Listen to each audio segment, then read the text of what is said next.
Hi and welcome back. Now in this chapter, I just want to go ahead and showcase how you can work with Azure SQL databases from Visual Studio Code. So normally developers will go ahead and use tools such as Visual Studio Code to work with their .NET based projects. Now it's also good to go ahead and interact with the data that is associated with these .NET projects. So when it comes to Azure SQL databases, you can actually go ahead and access the data in those databases from either Visual Studio or from Visual Studio Code. So Visual Studio Code is built on open source and it is completely free. So over here, you can go ahead and use Visual Studio Code for building different types of applications. So again, it's a very simple download and install. So I've gone ahead and installed Visual Studio Code. Now, if you want to go ahead and start working with an Azure SQL database, you first have to go ahead and install an extension. So you can go on to extensions. There are a lot of extensions that are actually available. So over here, I'm going to go ahead and search for MS SQL. So over here, I'm going to go ahead and choose SQL Server. I'm going to go ahead and hit on install.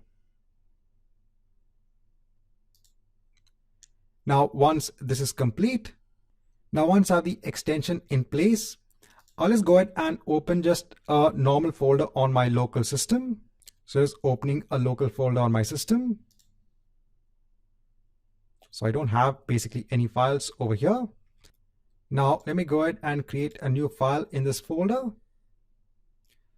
So over here, I'm going to go ahead and choose the language mode from plain text. And over here, let me go ahead and search for SQL. So I'm going to go ahead and choose SQL over here. Right, so we have that in place. Now I'll go on to view. I'll go on to the command palette. Over here, we can go ahead and search for MS SQL. I'll go ahead and choose MS SQL Connect. Over here, let me go ahead and create a new connection profile. Over here, I need to go ahead and give the server name. So over here in Azure, let me go ahead on to one of the databases I have. So let's say AppDB. Let me go ahead and take the server name. So I'll go ahead and copy it over here. Over here, we can go ahead and give the database to connect onto. So I can go ahead and choose AppDB.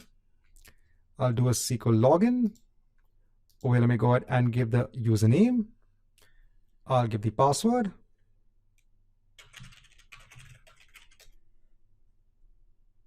I'll go ahead and say no for saving the password. If you want, you can give a profile name.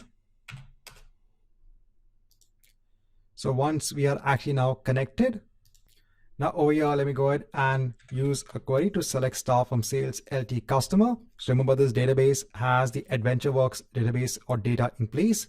Let me go ahead and run this query. And over here, you can see all of the data. So what's the benefit is that as you're working on the application code, you also have the ability to work with the data as well. So over here, just giving an example on how you can use Visual Studio Code to work with your databases in Azure.